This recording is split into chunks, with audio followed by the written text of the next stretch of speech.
મોદવાની આવી ગઈ છું વડોદરા લોકસભા બેઠકના મતદારોનો મિજાજ જાણવા માટે। ચૂંટણીના રંગ વડોદરામાં કેવા દેખાઈ રહ્યા છે તે પણ આજે જાણો મારી સાથે।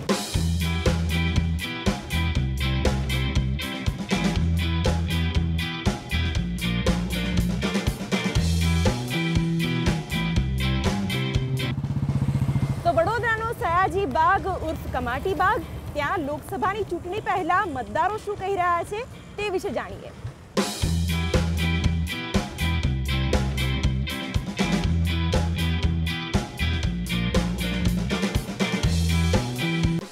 મોર્નિંગ વોકર્સ અત્યારે જે રીતે પરસેવો વહાવી રહ્યા છે એ રીતે રાજકીય પક્ષો પણ અત્યારે પ્રચાર પ્રસારમાં અને જનતાને આકર્ષવા માટે પોતાનો પરસેવો વહાવી રહ્યા છે। અને અત્યારે વોટર શું કહી રહ્યા છે, લોકસભાની ચૂંટણી પહેલા મતદારો શું કહી રહ્યા છે, શું મતદારોનો મિજાજ કોઈ એક પક્ષ તરફ છે, કોઈ એક વ્યક્તિ તરફ છે, કેવી રીતે એ લોકો જોઈ રહ્યા છે આવનારી લોકસભા ચૂંટણીને, કેવો માહોલ દેખાઈ રહ્યો છે? બહુ જોરદાર માહોલ દેખાઈ રહ્યો છે। બીજેપીના પક્ષમાં છે બરોડાની સીટ તો હંમેશા માટે મારા હિસાબે 2 લાખ વોટથી જીતશે રંજનબેન ભટ્ટ। અચ્છા, 2014માં વડોદરાની સીટ વડાપ્રધાને છોડી દીધી હતી, ખોટું નથી લાગ્યું? સહેજ પણ ખોટું નથી લાગ્યું। એમણે વડોદરા એટલે છોડ્યું કારણ કે દેશ સંભાળવાનો હતો અને અમે બધા પ્યોર હિન્દુવાદી છે।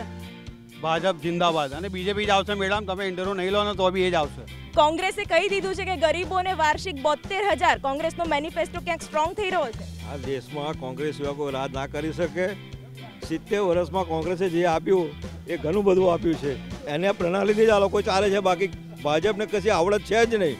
બધા માણસો ખેંચી જાય એટલે જે બધા ડોબાઓ બેઠા છે ભાજપમાં એ આ લોકો કોંગ્રેસવાળાને લઈ જાય અને સારી રીતે ચલાવે છે રાજ। અચ્છા, રામ મંદિર બહુ સાંભળવા મળ્યું, પણ રામ મંદિર બન્યું નથી। આ મંદિર બને કે ના બને કોઈ ફરક નથી પડતો, ભગવાન તો બધાના અંતરમાં જ છે। સંસદનું કામ બરાબર નથી। અત્યારે યંગ પ્રશાંત પટેલની જરૂર છે, કોલેજમાં વીપી રહેલો છે અને સારામાં સારી કામગીરી છે, એજ્યુકેશન રીતે બી સારું છે, બાકી રંજનબેન માટે કંઈ કામ છે જ નહીં। અચ્છા, તો મિશ્ર પ્રતિસાદ અત્યારે તો વડોદરાવાસીઓ આપી રહ્યા છે। હવે લાગી રહ્યું છે કે રાજકીય પક્ષોએ પણ પરસેવો પાડવો પડશે, કારણ કે મતદારોનો મિજાજ તો મિશ્ર દેખાઈ રહ્યો છે।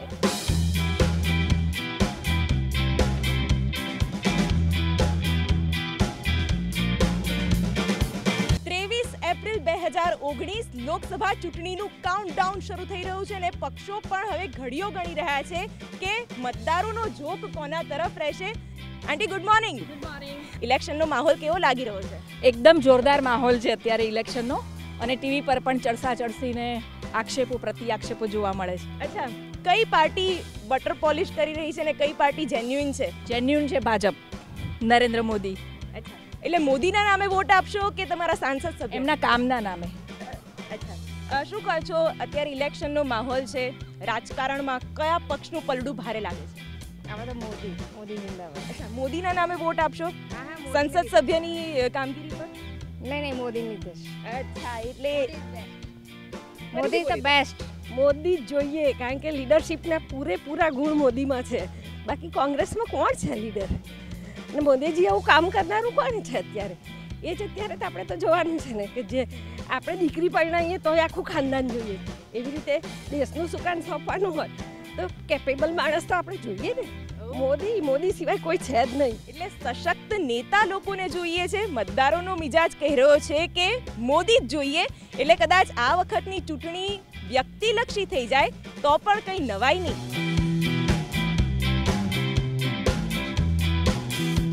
તો રિપોર્ટર મતવાલી અત્યારે તો વડોદરા લોકસભા બેઠક પર મતદારોનો મિજાજ શું છે તે જાણવાનો પ્રયત્ન કરી રહી છે। અહીંયા બીજા પણ કેટલાક લોકો છે, તેમની સાથે થોડું ઇન્ટરેક્શન કરવાનો ટ્રાય કરીએ। હેલો, કેમ છો? બસ બરાબર, બરાબર। શું કહો છો ઇલેક્શન વિશે? Election will be a very good election, contesting in a tough competition. અચ્છા, રસાકસી રહેશે? ના, રસાકસી નહીં રહે, અચ્છા, વન સાઇડેડ। ઓકે, કયા પક્ષ તરફી જોક વધારે લાગે? એ તો તમને પણ ખબર છે કે કયા પક્ષ તરફી વધારે જોક છે। અચ્છા, ડિપ્લોમેટિક એમને। શું કહો છો, 5 વર્ષમાં મહિલાઓ માટે કામ થયું છે? મહિલાઓ માટે તો ખબર નહીં, પણ દેશમાં કામ ઘણું બધું થયું છે, you can see the progress. અને અત્યારે જાહેરાતો પણ મોટી થઈ રહી છે। જાહેરાતો તો પહેલાં પણ થતી જ હતી ને ઇલેક્શન આવે ત્યારે આમ પણ ઘણી બધી વસ્તુઓ વધી જ જતી હોય છે, એ તો દર વખતની સિચ્યુએશન છે। અચ્છા, એક્સરસાઇઝ કરી છે એમને? કઈ પાર્ટી અત્યારે વધારે પરસેવો પાડી રહી છે? કોંગ્રેસ વધારે પરસેવો પાડે છે. લાગે છે કંઈ પડશે કોંગ્રેસને? એમ તો લાગતું નથી, બરાબર એક્સરસાઇઝ નથી કરતા એ લોકો, ખોટી જગ્યાએ એક્સરસાઇઝ કરે છે.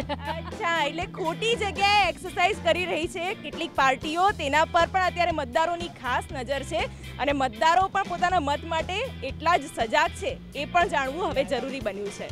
TV9 ગુજરાતીની YouTube ચેનલને સબસ્ક્રાઇબ કરો અને બેલ બટન જરૂરથી દબાવો જેથી દરેક વિડીયોના નોટિફિકેશન તમને મળતા રહે.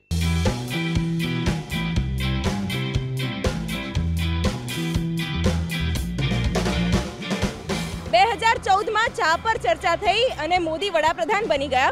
2019માં ચોકીદાર પર વાર પલટવાર થઈ રહ્યા છે, ત્યારે હવે મોદીનું ભાવિ શું હશે તે વિશે પણ હવે લોકો ચર્ચા કરી રહ્યા છે. શું કહેશો કાકા, કેવું લાગી રહ્યું છે આ વખતે ઇલેક્શન? મોદી જ આવવો જોઈએ, એને સારી કામગીરી કરી છે ભાજપને, અને આટલા વર્ષો કોંગ્રેસ રહ્યા પણ કશું કરી નહીં શકે, પણ મોદી ભાજપે બતાવ્યું છે. પણ કાકા, આ વખતે કોંગ્રેસે હિન્દુત્વ, આ સાથે પ્રિયંકા ગાંધીને મેદાનમાં ઉતાર્યા છે, આ બધા ફેક્ટર્સ ક્યાંક મતદાતાઓમાં અસર કરશે? એ તો હવે નવી પેઢી છે, યંગ જનરેશન છે, એ કરે, બાકી તો કંઈ નહીં.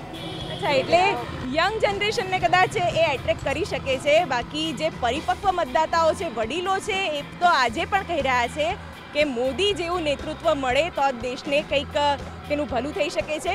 પણ આ રિપોર્ટર મતવાલી તો એ જ જાણવાનો પ્રયત્ન કરી રહી છે કે કોની ચા ઉકળશે? કોની ચા ઉકળશે? મોદીની. અચ્છા, ચાયવાલાઓને જલસા કરાવી દીધા એમ ને? હા, તો એટલે ચાયવાલાઓ તો હજી પણ મોદીની ફેવરમાં જ છે. એટલે હવે જાણવું રહ્યું કે 2019માં મતદાન કેવું થાય છે અને 23 મે પરિણામોમાં શું જાણવા મળે છે.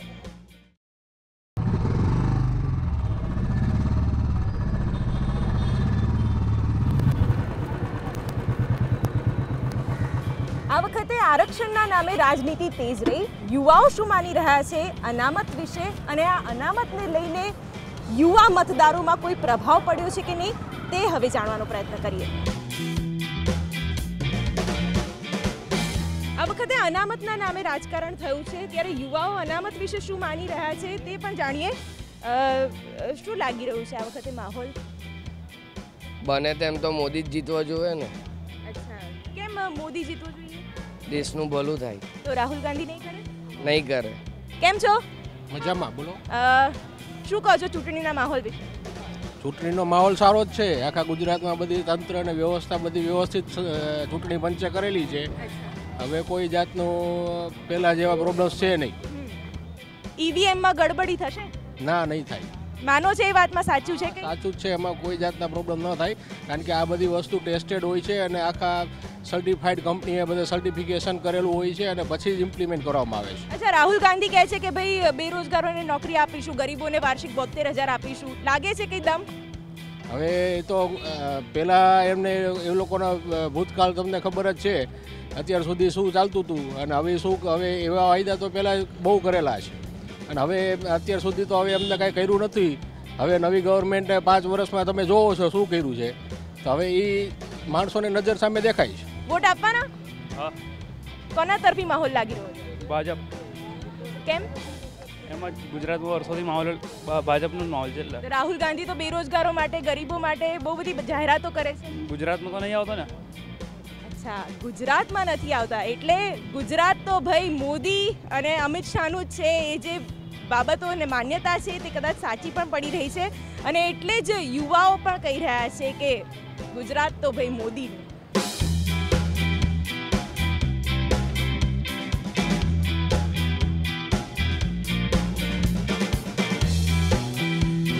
ગાયકવાડના શાસનમાં ઉછરેલું વડોદરા શહેર અને વડોદરા શહેરની જનતા પણ એટલી જ સંવેદનશીલ.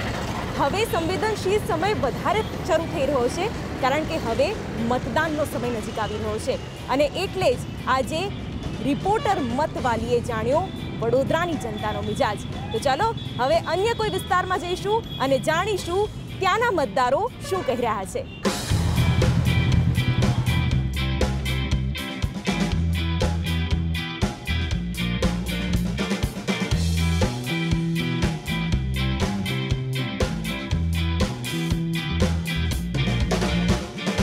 TV9 ગુજરાતીની YouTube ચેનલને સબસ્ક્રાઇબ કરો અને બેલ બટન જરૂરથી દબાવો જેથી દરેક વિડીયોના નોટિફિકેશન તમને મળતા રહે।